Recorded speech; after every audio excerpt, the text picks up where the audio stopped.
மாணவர்களுக்கு மற்றும் ஆசிரியர் பெருமக்களும் தலைமை ஆசிரியர் அவர்களுக்கும் தமிழக வெற்றி கழகத்தின் சார்பாக நன்றி தெரிவித்துக் கொண்டு நமது மாணவ செல்வங்களை பொறுத்த நம்ம கார்பரேட் பொறுத்தவரைக்கும் இந்த பள்ளியில் கிட்டத்தட்ட எத்தனை பேர் படித்து இன்னைக்கு அரசு துறையில் பெரிய அளவில் ஒரு பெரிய அதிகாரியாக நிறைய பேர் வாழ்ந்துருக்காங்க.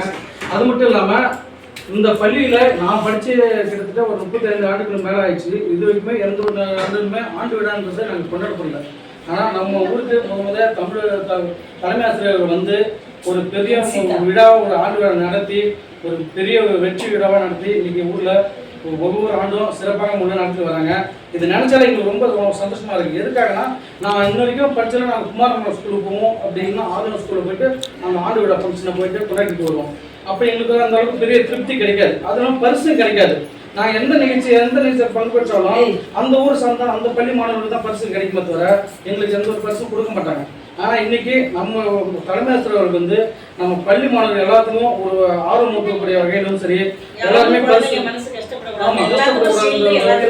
நல்ல ஒரு சிறப்பான உங்களுக்கு வருஷம் ஒரு ஆண்டு விழா நிகழ்ச்சி நடத்தி உங்களுக்கு எல்லாத்துக்குமே பரிசுலாம் கொடுத்து சந்தோஷப்படுத்துறாங்க. அது மட்டும் இல்லாமல் கல்வியை பொறுத்தவரைக்கு இப்போ ஒரு ஊரில் நான் இப்போ சமீபத்தில் ஒரு அண்ணனை பார்த்தேன்.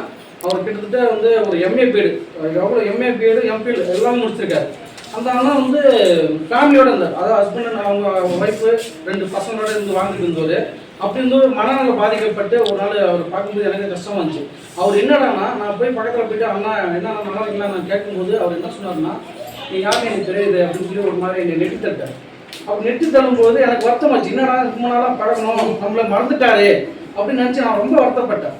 அதுக்கப்புறம் அவர் என்ன பண்ணுறாரு, அவர் பேசிட்டே போகும்போது அவர் படித்ததெல்லாம் மெமரி ஆகி அதை பற்றி திருக்குறள் இல்லை நிறைய கவிதைகள் இங்கிலீஷில் எண்ணற்ற முறையில் அவர் பேசிட்டு போகும்போது நான் சந்தோஷப்பட்டேன். என்ன சந்தோஷப்பட்டேன்னா, இத்தனை வருஷம் பழகி நம்ம கூட பழகணும், நம்மளையும் யாரும் மறந்துட்டாரு, தன்னுடைய துணையாக இருந்த மனைவியும் மறந்துட்டார், யாருன்னு தெரியல, தன்னுடைய பிள்ளைகளையும் மறந்துட்டாரு. ஆனால் அவர் மறக்காத ஒரே விஷயம் என்னன்னா, அவர் படித்த அந்த கல்வி தான். அவர் எல்லாத்தையும்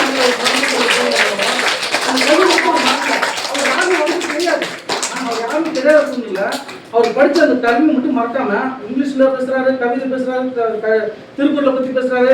அவர் நினைச்சு பார்த்தா எனக்கு அப்பதான் நான் ஒரு மைண்ட் எனக்கு தோணுச்சு. என்ன தோணுச்சுன்னா, நம்ம என்னதான் மென்டலியா இருந்தாலும் நம்ம படிச்ச அறிவு மட்டும் என்னைக்குமே மறக்காது, மறையும் மறையாது அப்படின்றத அன்னைக்குதான் நான் உறுதியாக தெரிஞ்சுக்கிட்டேன். ஆகவே மாணவ செல்வங்கள் அனைவருமே நல்லா படிச்சு வாழ்க்கையில முன்னேறணும், முன்னேறி நல்ல ஒரு அரசு துறையில பணிபுரியணும்.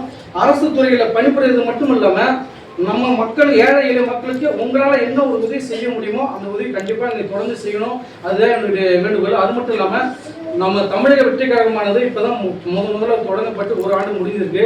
இன்ன வரைக்கும் நாங்கள் வந்து ஏற்கனவே நாங்கள் நிறைய நிகழ்ச்சிலாம் பண்ணிருக்கோம், நிறைய உதவிகள்லாம் செஞ்சுருக்கோம். ஆனால் இனிவரும் காலங்களில் இந்த தமிழக வெற்றி கழகத்தின் மூலமாக நமது ஊர் மட்டும் இல்லை, ஒட்டுமொத்த தமிழகம் முழுவதுமே எங்களால் என்ன ஏழை எளிய மக்களும் சரி, மாணவர்களும் சரி, எவ்வளோ உதவி செய்ய முடியுமோ, அவங்களுக்காக என்ன போராட்டம் பண்ண முடியுமோ அது எல்லாத்தையும் நாங்கள் தமிழ் வெற்றி கழகத்தின் சார்பாக கண்டிப்பாக செய்வோம். நம்ம பள்ளிக்கு என்னென்ன உதவி செய்யணும், இல்லை வேற ஏதாவது அரசு துறைகளை போராடி இந்த புதிய கட்டணத்துக்கு வர்றதுக்கான என்ன முயற்சி செய்யணுமோ அதையும் நாங்கள் கண்டிப்பாக செய்வோம். இப்போ சமீபத்தில் கூட மேடம்கிட்ட வந்து நான் வந்து ஒரு பதிவு ஒன்று போட்டிருந்தேன். மேடம் இது மாதிரி நம்ம பள்ளி கட்டிடம்லாம் தரமாக இல்லை அப்படின்னு சொன்னேன். தெரிஞ்சுக்கிட்டு நானும் ஒரு பதிவு போட்டேன்.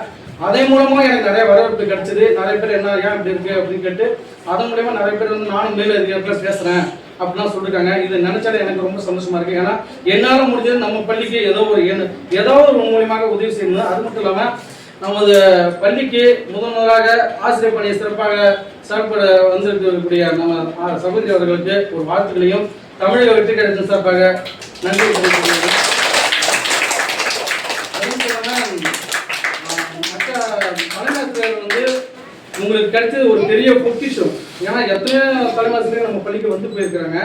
ஆனால் நம்ம தலைமையாசிரியர்கள் வந்து உங்களுக்கு ரொம்ப முக்கியத்துவம் கொடுத்து அவங்க வந்து எல்லா இடத்துலையும் போயிட்டு எங்கள் ஸ்கூலுக்கு உதவி பண்ணுங்க, எங்கள் பள்ளி மாணவர்களுக்கு உதவி பண்ணுங்க, எங்கள் ஸ்கூலில் தரம் இல்லை, டீச்சர்ஸ் இல்லை அப்படின்னு சொல்லி ஒவ்வொரு முறையும் அவங்க வந்து நிறைய இடத்துல வந்து முறையிட்டிருக்காங்க, மனுஷனும் கொடுக்கப்பட்டிருக்காங்க.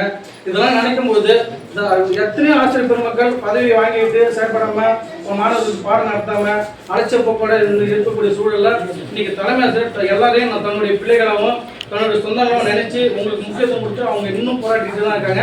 அவங்களுக்கும் எங்களுடைய வாழ்க்கை நன்றி தெரிவிக்கிறோம். ஆசிரியர்கள் இருக்கக்கூடிய சகோதரி சந்திரலேகா அவர்கள் வந்து அவங்களும் வந்து வீட்டில் எத்தனை சூழ்நிலை இருந்தாலும் அதையும் அவங்க வந்து நிறைய சுமைகளை தாங்கிக்கிட்டு பள்ளி நம்ம ஊர் பள்ளி பசங்களுக்கு ஏதோ என்னால் முடிஞ்சு நான் கற்ற கல்வியை இவங்களுக்கு நான் வந்து கொடுக்கணும் அப்படின்ற ஒரு எண்ணத்தோட நம்ம பள்ளியில் வந்து உங்களோட பயணிச்சு இன்னைக்கு உங்களுக்கு எல்லாத்துக்கும் ஒரு நல்ல சிறந்த ஆசிரியர் அவங்களும் செயல்பட்டு கொண்டு இருக்காங்க. அவங்களுக்கும் தமிழக வெற்றி கழகத்தின் சார்பாக நாங்கள் வந்து நன்றி.